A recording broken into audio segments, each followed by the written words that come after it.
presenters that you probably, because a couple of things is I'm going to be picking on you, because I just got done doing at Case Western Reserve University. That's where I got my master's degree at. I had an undergraduate class, not that you guys are doing this, but I see a few. Everybody, all the kids now, they just flip open their laptops and they're like looking down and they're typing. So every once in a while, they're just like poke at somebody and start saying, hey, did you hear what I said? No, actually, I'm going to ask you guys, because even though I'm doing this presentation, this is like a total work in progress. And it's when I got the opportunity to talk to Freddie here, this is great. But pick your brains, because I'll tell you that what I'm doing, what I'm trying to help my clients with. But definitely, this is one. I'm sorry, I don't have a true answer. I'm going to give you my thoughts on what I want to do, and what I think we should do with this all these clouds. This is what I'm going to ask you. So there's all the great acronyms, and one, if you really look at it, you can actually make Mickey Mouse out of it. I didn't add a couple of them. So what I do is I'm a gearhead, and I say that lovingly. I'm a person that if you throw something at me, like if you throw this at me, I'm going to tear it apart to see how it works. I have to. I have to know intrinsically what's in there to do it. And so as I was doing a lot of these frameworks, cybersecurity, anything you kind of name about it, risks, they always kept saying, they got a cert for that. Why don't you do this? I just want to do it to see what's happening. Just take the cert. So I took the cert, and the next thing you know, I'm looking up at there, and I'm like, gosh, that's a lot of certs. Then it's like, he who dies with the most, or he or she dies with the most. Yeah. So now I just keep. Okay, I could teach you on one of those. Was that one? CBCI, so we'll talk later. Yeah. I'm teaching in class in August, so. Okay, so if you get me intrigued and I'm here at, I'm there. Okay. So that was one of the ones that's like, yes, maybe it was like holistic information systems. Like, who did that? Who's I don't know. I was just looked at it and started reading the book. And that's the other thing is I read manuals. I'm one of the geeks. The geeks that read the manuals. But what I get out of that usually is I figure out what the sales guy doesn't tell you, or what the people that have it don't tell you about what's in their product. So ask questions. I'm not stop. I'd rather do this. Talk fast. Zach's going to keep me honest to keep me about 10 minutes, because I'll blather on. So he'll probably yell at me. So I'm not even. But please ask, because if you have a question in your head, somebody else. And the other thing I'm going to do is I always make an assumption. I'm not going to. Right? How many of you actually have done? I'm going to start one by one. How many of you have actually done a business impact assessment? Actually sat down with an individual, the business people did. Okay. How many of you have actually done a business resumption plan? So you did the impact, you helped them put together. Okay. This is helping me out because I'll tell you why in a few seconds. And how many of you actually had the privilege of sitting in a disaster recovery program from start to finish? Okay, so same people. Okay. So why I'm asking this is there's some content here about what is like disaster recovery. Make sure I cover it with all the individuals so that they understand what I'm trying to get in here. So I'll go over a lot of the basic cloud services. Everybody kind of knows a lot of these things, so I'm going to kind of go over it. There's a lot of content, like the other gentleman said before. I'm not going to go into detail. It's more for like when you guys get the slide deck and you want to refer to things in here. Okay. Then I'm going to blow your minds with like what you think you know about cloud and what you are going to get involved with the cloud, and how we kind of go into these testing scenarios and stuff. That's where I'm going to need your help. I'll tell you again what I'm doing, but this is it. So for the people that don't know disaster recovery, this is the old terminology, and I see a lot of young faces in there, so you're not going to know a lot of these things, and I'm going to show you next because you never had the privilege of doing a lot of this. In the olden days, these are the systems that you had. You have a data center. It's on your premise. You're doing everything in your data center. You have a task team. Everybody's working on that environment. What you're going to do is you're going to try to do a disaster recovery. All right. You're going to try to take what's in your disaster, what's in your data center, and you're gonna try to put it somewhere else, either IBM or another third party, but you had options, right? You had a warm site, which means that you had some of the equipment out there, but you had to transition a lot of your information, your data, and all the other items onto that environment to use it to restore your systems. So there's a little bit of work with that. If you were really, I'm sorry, I'm honest, if you're really cheap, you're going to a cold site and you have a cold room.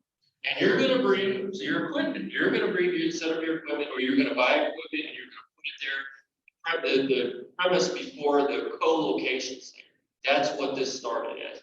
Somebody said, well, geez, these guys are buying all this equipment and they're putting it in our cold room. Why don't we do that and charge them extra, large amounts of money and make it?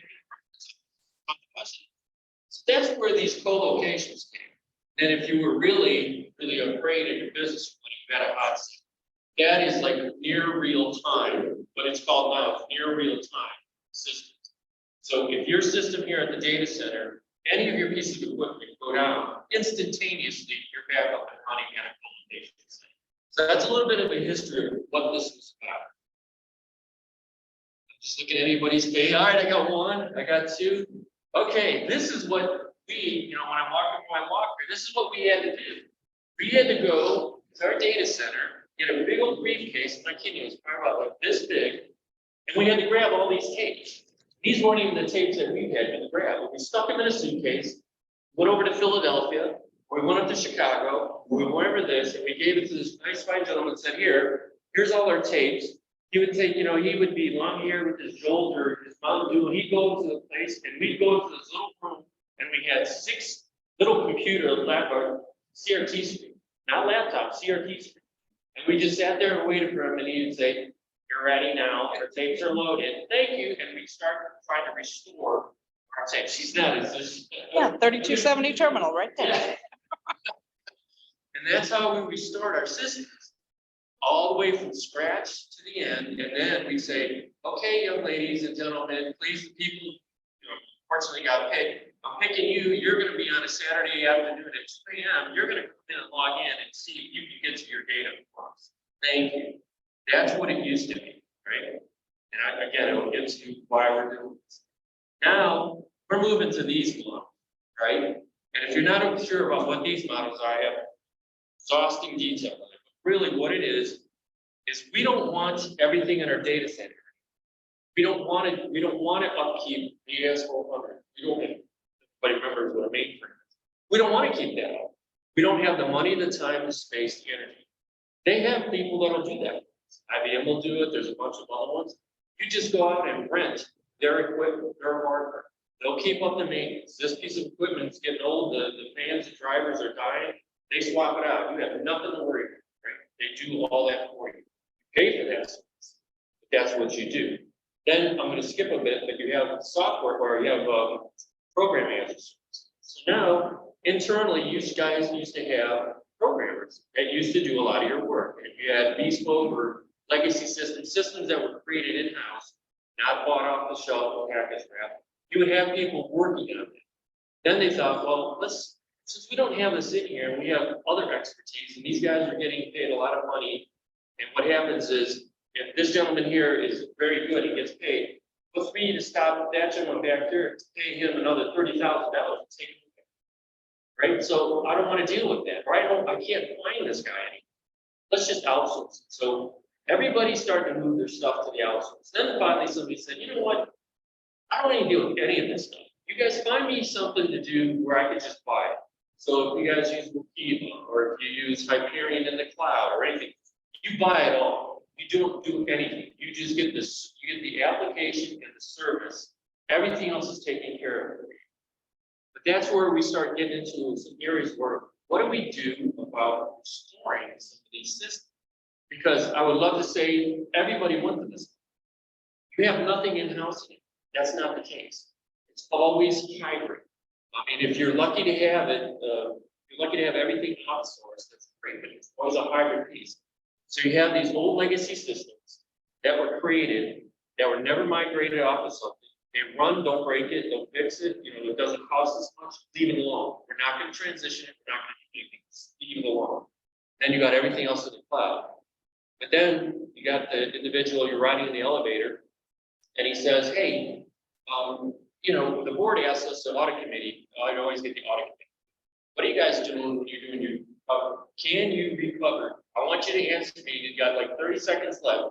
Can you recover all of our systems in a you know, whatever our time frame is, 24 to 48 hours? What are you going to say to the president? No, I don't think so. Of course we can. You know, I don't know if we can anymore. So again, these were the basic ones that you see up here that we just got to talk. But all of this is getting by the wayside. They're all moving everything else to the cloud, right? So that's where everything the onus is. And that's when you get a salesperson come in and they say, well, do you want it on-prem? It's called on-premises. Or do you want it in the cloud? I want it, you know, what's the best? I'm going to tell you to go to the cloud. So that's where it makes them money, and that's where it's a lot less hassle. And then everybody at the upper level exec says, okay, that's what we're going to do. I don't want to do this. Just get it out to the cloud. And the issue that's happening is, all of this here is they started to find out, like, okay, I'm really good at hardware. I hate operating systems. I don't know about Linux, I don't know about Windows, I don't know about iOS, I don't know about any of this. So they start sub-farming out what they know they can do. That starts an escalation down the dark rabbit hole. So SaaS, again, is just the ability to have applications. Think of Kiva, think of you guys have Cognos, think of anything else like Salesforce, anything like that. It's just a one-stop thing. You buy a service, you buy any licenses, and you're on your way. Google Suites is in one. This gentleman brought up Microsoft Office 365. You know, I'm jumping real quick, but you guys were all at Microsoft 365 days ago or yesterday. Did you notice from 2 p.m., at least Eastern Standard Time, to 6 p.m., we weren't able to get anything? Why? Because Microsoft was under attack. And they took it. And you're saying, well, Microsoft, they must have hundreds of them. They must have like 10 to 100 like remote sites that they can use. Doesn't matter. In this day and age, now what the gentleman was saying, they can take them down. They slowed them down. I didn't get an email. I wasn't grabbing. Because I must get like 20 emails. I mean, I'm sure all you guys get 20 emails in 10 minutes. And it just keeps adding. Well, I didn't have anybody else. That's part of the problem. So the platform as a service, and then they host the servicing, and they have anything that you need done, you're outsourcing to there. So, just read a lot of these things. Infrastructure as a service, I'm going to keep just a little bit because this is kind of where in my mind it's starting to go down. I just said, good at taking care of the hardware equipment, the SQL database servers, the file and print servers, the AS400s. We don't need to take care of we have a nice cold room, we have all the equipment upgraded, we have redundancy. We don't want to keep updating with all the patch Tuesdays and all this stuff. We're going to sub-service this out to another. And then it just kind of keeps escalating down that path. So this is where I think a lot of this stuff started at. And this is where I think a lot of it started to lead us down the hole. So this is just to show you quickly where one gentleman was asking that who's responsible. This is the perfect one where it's showing you in the green, if it's on-prem, you have to do all of this. Right? All the way to the far one with software as a service, you only have one box. Everything else is done by the cloud service. So you can see, like, if you don't have the resources, time, or money, and you're just a startup business, and you don't have a lot of this, which one's going to benefit you the most? It's going to be the former way. A lot of people go that way. A lot of people will, it's called shadow IT, where, like, I'm the IT environment, and you're coming up and saying, hey, I need this product, or I need something to spin up. Hey, yeah, it's great. We're going to put you on the list. We have a committee meeting in 2 weeks. And we'll talk about it then. Look, I can gain profit on this. We can help the company. I need it now. Okay, in 2 weeks, you present it and we'll vote on it. They're gonna go back out and they're gonna spin stuff up. We have Amazon account, right? But it doesn't mean that you can't go and spin something up without IT's knowledge, and you have in your legitimate reason to open up to a lot of issues that the gentleman was talking about before about the cybersecurity piece. This is your environment now. So you still have the three, right? You still have three parts on there. Look what it exploded to. Okay? So now you just, when you had three little sections that you had to worry about, and you had three contracts, you had three SLAs, you had three big people groups you had to worry about. Now you have all of this, right? So you have now desktop as a service. I don't want to do this. I don't want to put all these laptops in your hands. I don't care to do it. I don't have an IT group to do it. I'm not going to do it. I'm going to outsource it. So now you have individual laptops. Yes, they can all be Dells. Yes, they can all be IBMs. Hopefully, you tell them to configure it to the standard of the company. They're all on your desk. They take care of it. She has a problem with it. She has a blue screen of death. You're not calling my help desk. You're going to call the service, and they'll help you remotely fix that. You have a functions as a service. What does that mean? I have no idea. I'm still trying to figure that one out. I suppose what I learned is that if you have certain processes that you need to have done internally, that they will do this for you. So it starts to get so granular that you have a service doing a subservice, doing a subservice, doing a subservice, and it just keeps going.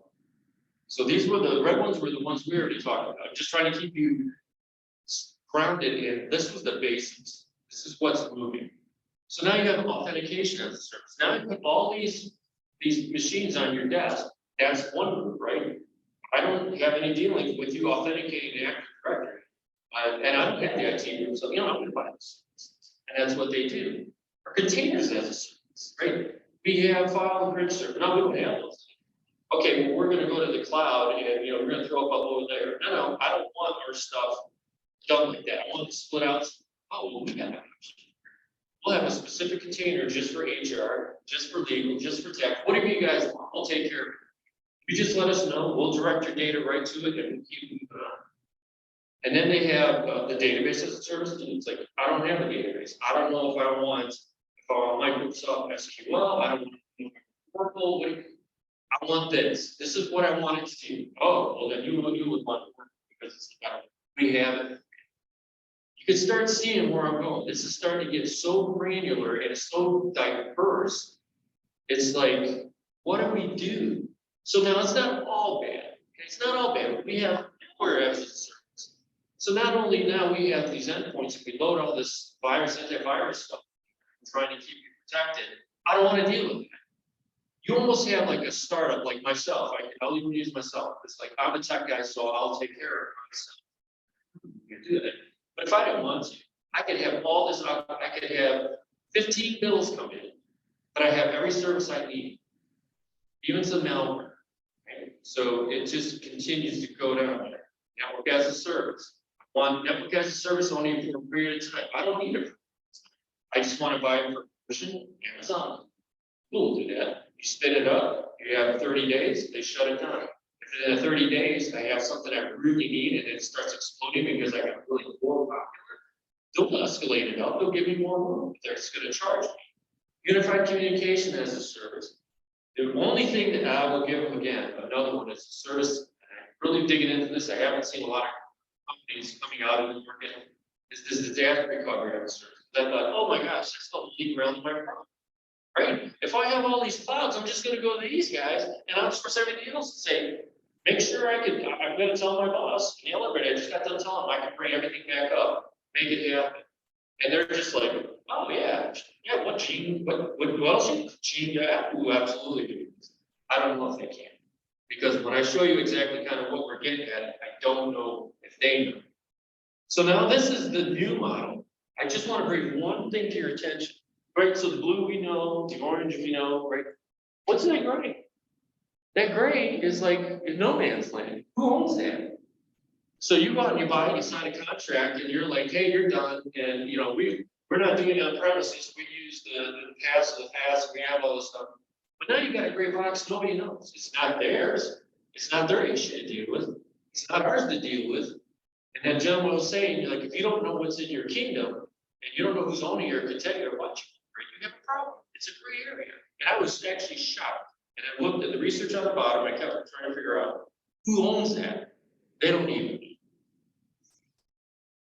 So now, all those things I just told you, I'm jacking them all into this model, right? So they didn't even update this, yeah, all these pieces. There's the Delaware as a service, right? There's the database, I shove it in between the cloud piece, and all these other ones. All I'm gonna ask you guys is, I'm the executive, and I'm looking at you all right now, and I'm saying, can you bring all our key applications up in our 24 to 48 hour window?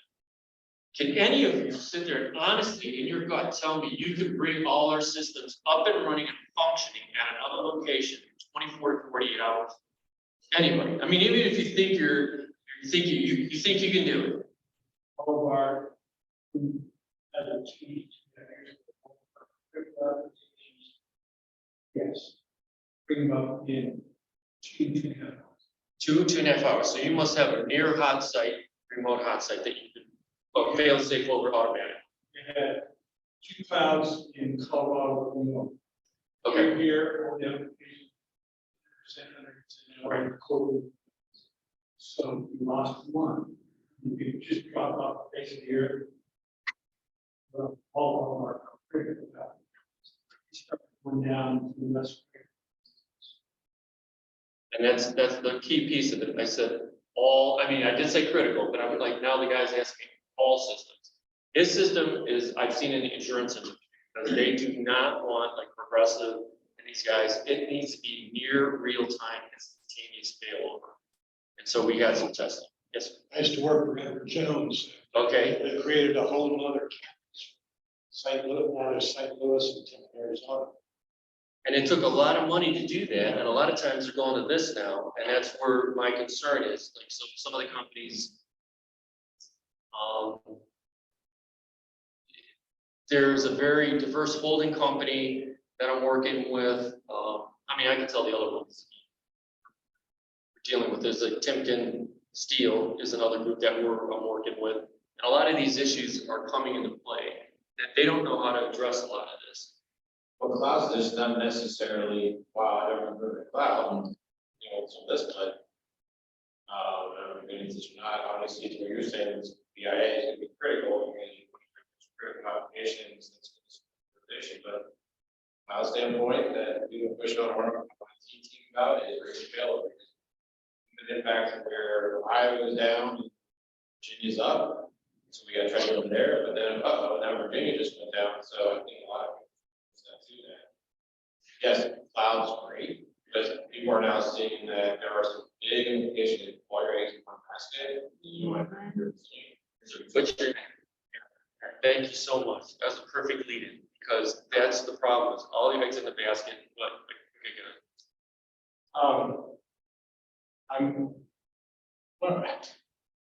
How is all this impacted by climate? Climate problem. State farm, all state just because of wildfires. How is any of this impacted by water? Fire? all driven by what is it called? What is all this hardware driven? Electricity. And what is some of the places that hydro? So, you know, they restored their creek, their water, right, and meet or whatever like that, but they had some that. They're powering in California, they're monitoring the grid, they're making sure that they out places. I'm sorry, like Google and they're not gonna out you, they're gonna out all of us. You know, we're gonna be out of power. Those guys are gonna be out there running. So what they try to do, if the company's smart enough, like let's just pick on the AWS. They have multiple places. He's right, Aaron's right. They have a couple places here, but then they started finding out, oh my gosh, we start overloading Virginia and it's starting to pull itself down. Now what do we do? Oh, we're going to build some more. And they get to that gentleman's point where they start just interconnecting these guys in near real time. So like before, I would say, I'm going over to Virginia. I would have to take all my systems that, you know, the internet looks for these IP addresses, right? I have to mark them and say, no, don't go to Ohio. I have to migrate them all over to Virginia. Focus everything in Virginia. So when you guys come and look and tap on my stuff, it goes, oh, no, we're going to Virginia. Now, his product, or what I think he's talking about, is it's near real time. It's like almost running at near real time. So like if this one goes down, almost instantaneous, so you have no, it just redirects it without me physically moving or pointing everything. It just automatically does it. You hear the application, you never know. Right. A or B. There's no balance and everything else. You get it down with A. It would be on this. Exactly. So the question for yours is, what about the power? This assumption is of this near real time. Can't remember, Aaron, if you ever seen, anybody ever seen it, there's a heat map. There's a heat map, I think it's on Google. You can almost see where all the key data centers are just by the heat map from a satellite shot. And if I find it, I'll post it somewhere for you guys. And you can see where all these red and yellow blotches are all along the United States. That's because they're cramming more and more stuff in there. They want near real time. Where are you gonna get the power for stuff? I'm not a component, I'm not gonna argue either way, but I don't think the solar power, water, and all that stuff is gonna maintain the grid that we need to keep this stuff on. So that's my concern. Go ahead. Let me go down on the power thing. So that happened last year, maintenance here in Ohio. All of a sudden, some of our applications were working. Okay, well, let's not go with AWS. And get your act together and find out they were doing planned maintenance on actual solution of a UPS. Well, they didn't do it correctly and actually took out life. The other thing with AWS that we learned that you all have stuff in AWS. You started at Prime Day, as well as Christmas time. So you have your stuff in Virginia, it's going to be impacted. See that live. Other ones being impacted, where they talking about we move things away from Virginia because of traffic, just of consumers coming in. Don't get me wrong, cloud is great, but we're learning more and more in terms of what do we do from a resilience standpoint, guys. I think it's great that you guys, whoever like raised their hands about the business impact, those are the questions you're gonna ask, because the majority of the people's mouths I get is like, oh, we'll just move it to the cloud. Hold on, let's, why do you think we need to move it? What do you want to get out of it? You know, how much time will it be to, I kick you out of your room and I lock the door and I don't let you in, you can't do your work. It's almost instantaneous. And the first thing, 5 years ago, 10 years ago, we'd say, hey, you guys, one of the things you guys need to watch out for is email. No, not a critical application. Now, tell me, if I took down your email system right now, what would be the first thing that people would start screaming at the help desk? Is email. Right. But nobody listened. You know, now it's like, it's up there. Office 365, shoot it to Office 365. Well, I'm telling you, from 2 to 6 p.m., I had no email access. And what was I gonna do about it? I'm gonna call, Microsoft. They laid off 15,000 people. They could care less about what I'm doing. You get the call, you get the email, we'll be back up, we're fixing the issue, don't worry about it, blah, blah, blah. Another complication to all of this, tie into the first presentation, Yeah, is protecting against ransomware. Do you have immutable backups of your data? And can you recover from scratch of your whole stack? Because I'm jumping, but that was exactly great. So it's 3, 2, 1. Now you guys, everybody, since you know, it's 3 backups, 2 different media, 1 offsite. That one site has to be immutable. Because what I'm doing is I'm sitting on your networks, and I don't need to take the thunder from the other guy thing, but I'm sitting on your networks. I'm back up. Is it a push backup? Are you pushing their data to some place, or are you pulling the data from your place? At one point in time, I would say, if you're pushing it, I'm just waiting to see when you push it and where it goes to, and I'm just going to encrypt it. What they would say is you should have a pull, and you would rotate within some time what you're pulling up to take it off site. It's a little harder, and it doesn't matter. So immutable means like you got to take it and put it somewhere, and it can't be touched or written. And that's kind of what you need. So, I'm sorry. So on this, the issues that I'm dealing with now is we have We have some of these guys, let's just stick with this staff. I'm not even gonna go that staff. I have one maybe, but let's stick with this staff. I have to go through and say, hey, I want to restore all of our systems, right? The guy said all of our systems. Well, don't you want critical systems? The president said all of them. He wants all of them restored and I have to have something done. So now I have to go through a contract, each individual contract. If I have AWS for one, Google for one, if I have software as a service, if I have these other products as a service, each contract I have to read through. I hope I looked at it first.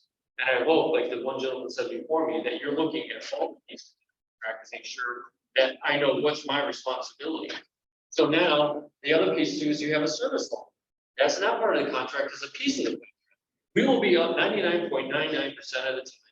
And if you're not, you can yell at us, but that's what we're guaranteed to, that's what you're signing off on. So now I have to understand that part. And then they're not gonna let us into the environment. I've tried, multiple times, AWS, you're not coming in. Here's our statement of two, type 2 control, thing. We're saying everything in our backups are good. We have backup UPSs, we have multiple sites, we have all this stuff. That's what you're getting, okay? But the common question then is, what else do we need to do so that I can get all these systems to talk to each other? So again, I'm gonna keep jumping back to this. What am I gonna do if I have all of these? Each one of them can be and could and will be an individual contract. It'll be its own SLA. They only do certain parts. Now you're gonna say, nobody's that granular that they haven't. Yes, there are. There are a lot of people out there that have this. So how do we get this to the point where I want to start doing some testing? So now if you have here, you have the 3 over here, that's like the basic ones again, right? This is what the cloud services are. But I didn't put the slide up that it just multiplies. So 3 goes into 6, 6 goes into 12, and it just keeps breaking all the way down. So now you have 12 as SOC reports, you have 12 contracts, 12 SLAs. Guys, all I want to do is I want to take our JD Edwards system that we used to have on an AS400, we shot it onto a server. Now we shot it out to the cloud environment, and I want to restore that along with all these interfaces that are to these other key applications. I need to restore this group of stuff, right? Yes, JD Edwards is critical, but I need all the underpinnings that go with it because to do my operations on a day-to-day basis, I need these. How do I get that done with all this information? I'm reading through the contracts. And then finally, I'm figuring out that, hey, I want to restore this. Oh, hey, did you read your contract? We'll help you restore June 6th. You have this window, June 6th to June 7th. Wait, that was like days ago. Oh, sorry, I gotta wait another year, I guess, Well, that's not helping me. Or you, let's say you get that part of the contract, and you go to somebody else, like, hey, so I got my hardware. Want the operating system. Well, you guys, can you work together? No, we have a contract with you. So now I'm gonna try an administrator. I need somewhere that I need this hardware. I need these up-to-date operating systems placed on there or attached as much as you can to what our current environment is so I can bring this up. And then I need the applications, dev and the test system online so I can do some programming or whatever else I need. And then I need like the application itself. Oh, but we outsource the laptops to somewhere else. So how do I bring the laptops? You guys, I don't have an answer to this. And this is one of the things we're working through right now. And it's just gonna get worse. Just gonna get worse. So, getting each cloud to set aside time. I'm spending more of my days, and I don't know why I said I would do this, but I thought, I'll take the administrative task. I'm on the phone 8 hours a day with 5 different vendors, just trying to back up, just trying to restore one system in totally off your environment. I wanted to X. This is what I wanted to do. How do you guys help me to do that? 8 hours just trying to coordinate these guys to get them together.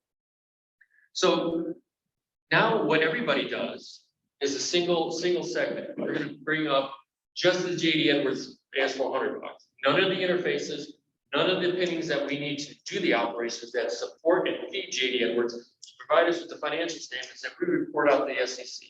None of that. We're just doing this one. So now if the guy comes up and says, have you restored our systems? Do I fib a little bit and say, well, yeah, I restored the JD Edwards. Well, okay, so if you restore it, I can do my operations, everything will work.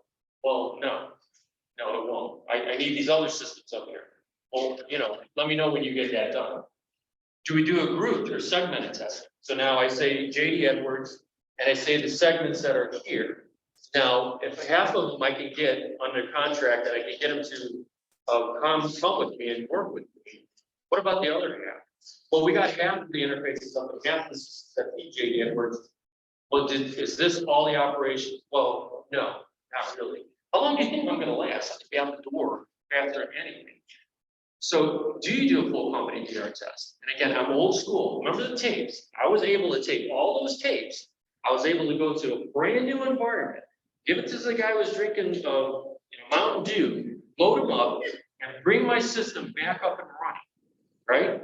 Was it perfect? Absolutely not. Most of the times what we were doing was writing up incidents of why something came up. This wasn't set to the right version. This wasn't set to the right model. We didn't have this corrected.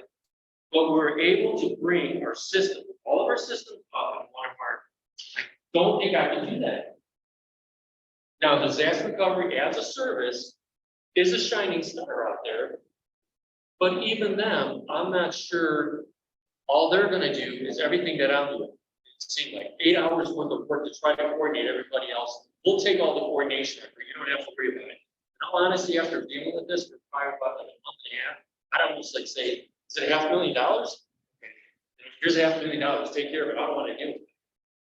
But you still have to, you own all this data, you own all the operations, just because you hand it up, you go, free, let's go out and drink a beer, guys, huh? The SEC, the FTC, all the government, all your customers, they can care less what you think you did.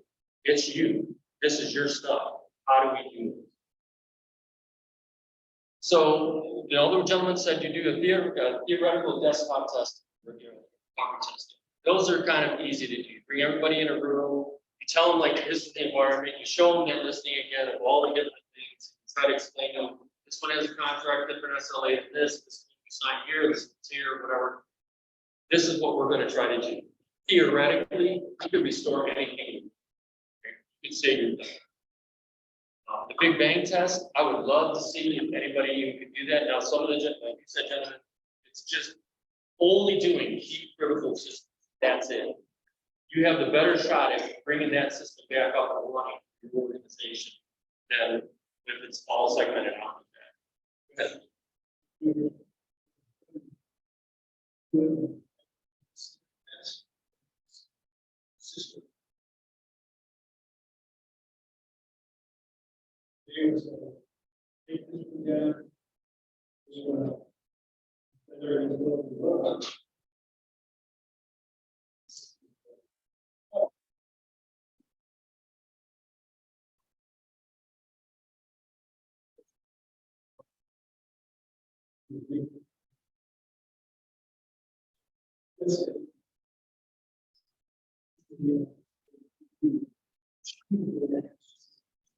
Okay, so anyway, you can't touch, you can't have any of that. You better not take one piece of your data and shove it over to China data.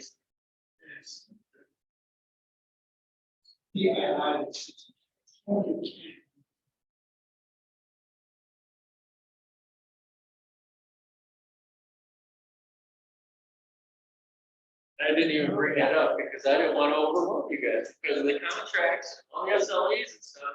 And then you have to figure out how we do it. It's not to say you can't do that. I'm not going to put you on the spot, but I know the insurance and I know how much they're paying for that functionality. And I would still challenge them to say, you have all these servers, all this, that's still kind of yours. You have control over it. You have your own IT group doing this. If it starts segmenting out even more, you can still have it remote, but you can still need these other individual companies to restore your data, to restore the data on the data, to restore your laptops and your malware and your stuff. So it's not easy.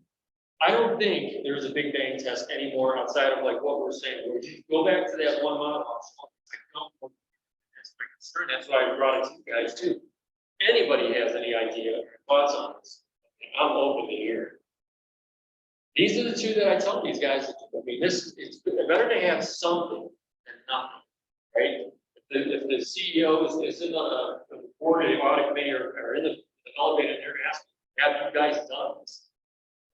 Sir, we have these multiple areas that we have broken down.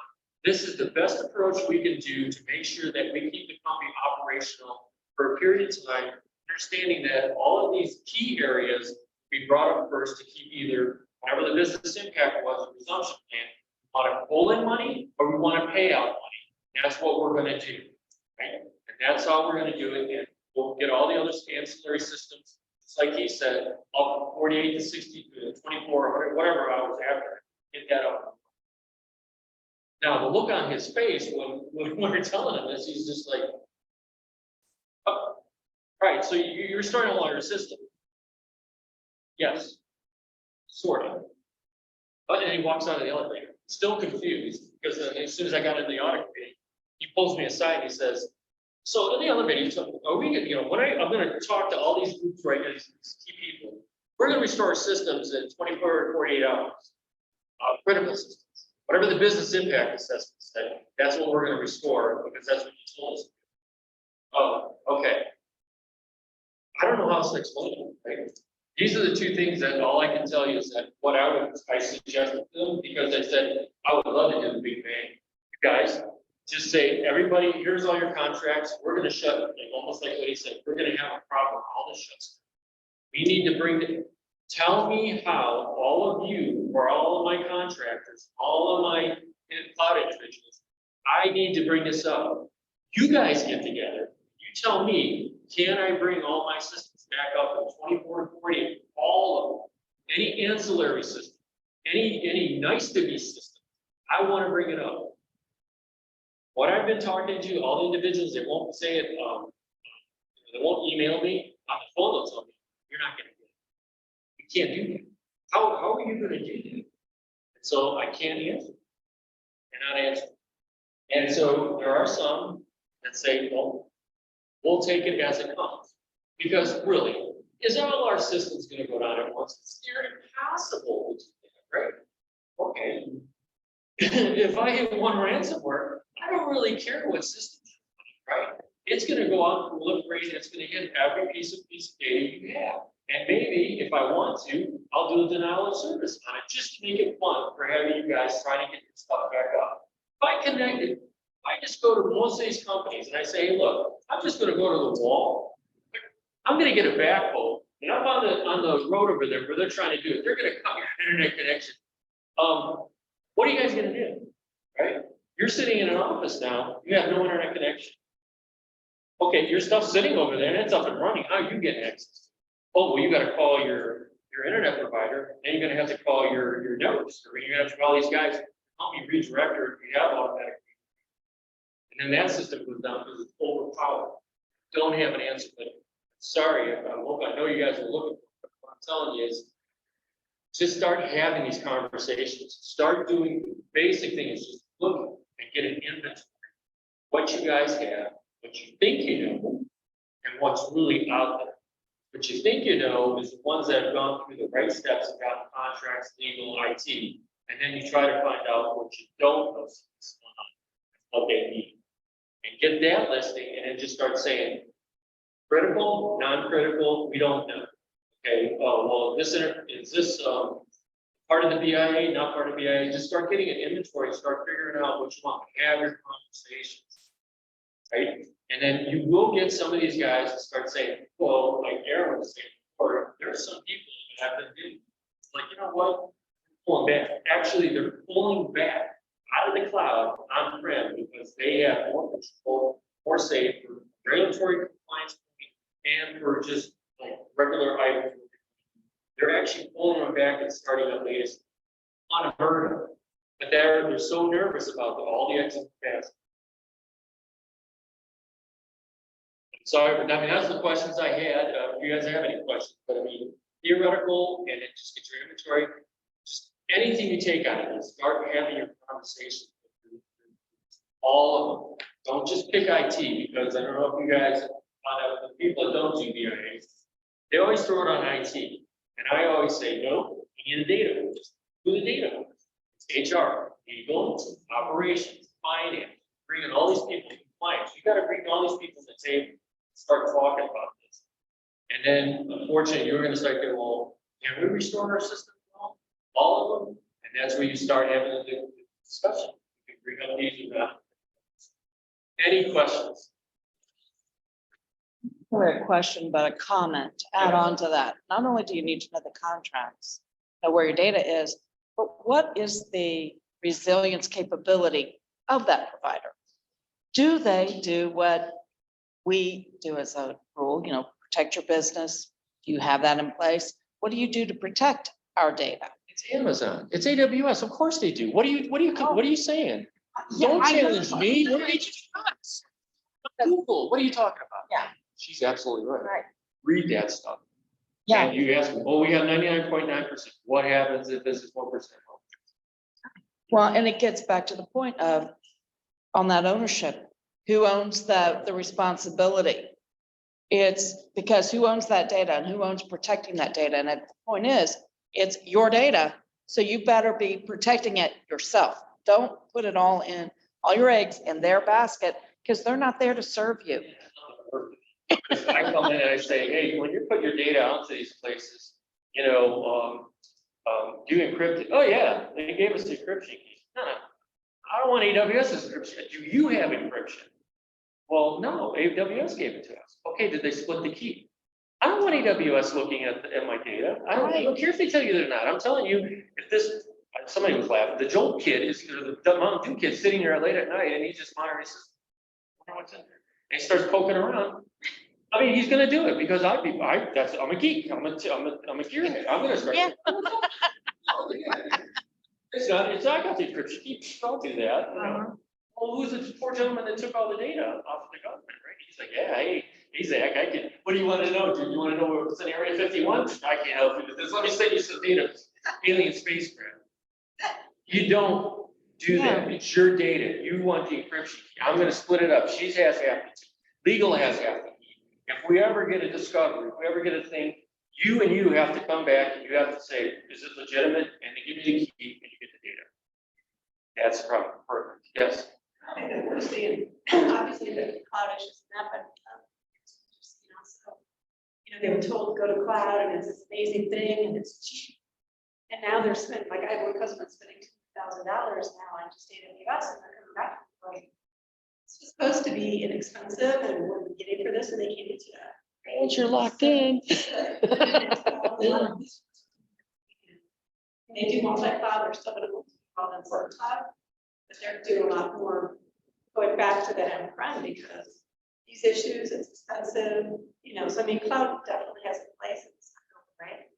But the ones that at one time just, we're just gonna go 100%, this is so amazing, I realize. The gentleman that was Total cost of operation is, yes. you bring it back in. One of the other things, I'm not a lawyer, but remember all those certs? If one more lawyer tells me you're not a lawyer, I'm going to get my law degree, and I'll be the scariest person on earth with this degree. Because I said, when we have some of the people bringing on-prem, if you don't have a clause in there saying, hey, we love you, Amazon, we love what you did at AWS, but we're bringing some of the stuff back in. There's clauses in there and says, do that, we're not helping you, or we'll stonewall you. Why are you going away? Please, you want a reduction in your fees? We'll give you a reduction in your fees. No, I want it on-prem, I want it back here. There's sometimes you have to make sure that it's written into that you will release our data. You will not hold it hostage. The other piece too is with those services, but with those services where they're mingling everything together, the other question you have to ask about your data, is it commingled or is it individual? Because like he said, if you have GDPR, the government, the British part of it, and he tells me, you've stripped me from every piece of information that's in that system right now. If it's siloed or not commingled, you could do that. If it's embedded with all your data, good luck. They'll give you a piece of paper, a certificate, what they're allowed to do to say, here you go, Anita, we took care of that data.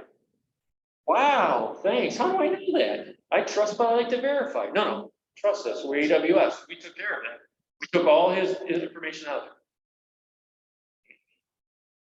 there. Anything else you guys have? I think there's maybe two things that might sit in the middle of your BIA and testing. And that's number one, doing an integration impact assessment, application impact assessment, to figure out what all of your integrations are. And then you need to be having conversations with hopefully your architecture teams to create standardized recommended patterns moving forward so that your environments are operating in the way that they should be operating. So that when you do go to test, you're not going to run into difficult situations, or when you do have failures, you're not ending up with a modeled environment that nobody knows how. Totally Particular agree. integration. Zach, who's your architect? Are they all on site? Do you have any outsourced? They are all over the place. but we do Okay. have a centralized chief architecture team who really tries to set. That's what you need. There are Yes. deviations. Because like, the other piece I think she was getting at is like, just because you're buying a service doesn't mean they should, legal will not always do this, but here's my policies, procedures, my configurations. You will follow this. I'm buying your service. I want those in place. Now, we're not Boeing, we're not Lockheed Martin. I don't even know what those guys are, Google, whatever. They're gonna say, no, we're not doing that for you. For these guys, yeah, we'll probably do because, they're paying us billions, you're paying us thousands, we don't really care. But they should be. That's what he's getting at. You need to say, this is what we need to do. We're paying you, please do this. Well, this is as close as you're gonna get. Then you guys should think, well, is it enough? Is it enough to continue our data, make it immutable, do this? No. We'll look elsewhere. And there are some real small startups that are happening that are using AWS to spin things up, but they're saying, we will make the containers secure. We will do what you want us to do, come do with us. So, and then the architectural team is exactly the inventory. Make sure you have this, because those are the guys that say, no, if you're gonna start any new project up, here's what you need. You need a diagram, you need a narrative, you need integrations. You're gonna tell me like where the development team is, where the development's being done. Is it dev to test? Is it dev to production? What are you need to have that done. That's key. You don't have those a lot of times. It's really Yeah. nice to have. Too many people wearing too many different hats. Exactly. Thank you, guys. Thank you. I mean, I'm here for more questions. I got some swag in the back. I have emails. Email me. I'm more than happy to. That's Thank you.